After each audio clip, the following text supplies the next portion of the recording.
மிதுன ராசி என்பர்களே, இந்த ராகு கேது பெயர்ச்சியினால் ராகு பகவான் உங்கள் ராசிக்கு 9லும், கேது பகவான் உங்கள் ராசிக்கு 3லும் அமர்கின்றனர்.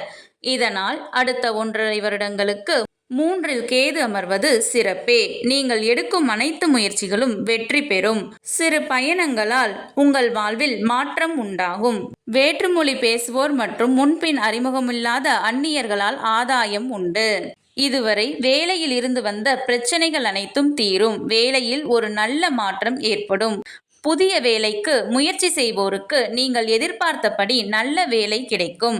அரசாங்க வேலைக்காக போட்டித் தேர்வுகளுக்கு படித்து கொண்டிருப்போருக்கு நிச்சயம் வெற்றி கிடைக்கும். தொழில் செய்வோருக்கு தொழிலில் இதுவரை இருந்து வந்த பிரச்சனைகள் அனைத்தும் தீரும். நல்ல முன்னேற்றம் உண்டு. நல்ல வருமானமும் லாபமும் கிடைக்கும். புதிதாக தொழில் தொடங்க எண்ணுவோர் தொடங்கலாம். கூட்டு தொழிலை விட சுய தொழிலே சிறப்பு. வேலைக்காக வெளிநாடு சென்றால் சிறப்பான எதிர்காலம் உண்டு. வெளியூர் மற்றும் வெளிநாட்டு பயணங்களால் பெரும் ஆதாயம் கிடைக்கப் பெறுவீர்கள். வேலைக்காக வெளிநாடு செல்லும் வாய்ப்பு கிடைத்தால் அதை கண்டிப்பாக பயன்படுத்திக் கொள்ளுங்கள். தவற விட்டு விடாதீர்கள்.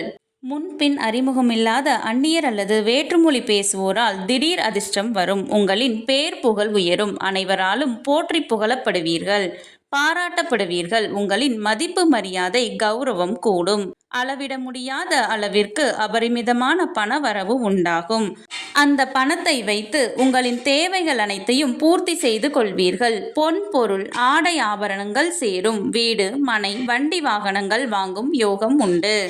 எனினும் இளைய சகோதரரின் உடல் நலத்தில் கவனம் தேவை. மற்றும் ராகு உங்கள் ராசிக்கு 9ல் அமர்வது அவ்வளவு சிறப்பில்லை. எனினும் குரு பார்வை உள்ளதால் எந்த ஒரு பாதிப்பும் ஏற்படாது. சுபம்.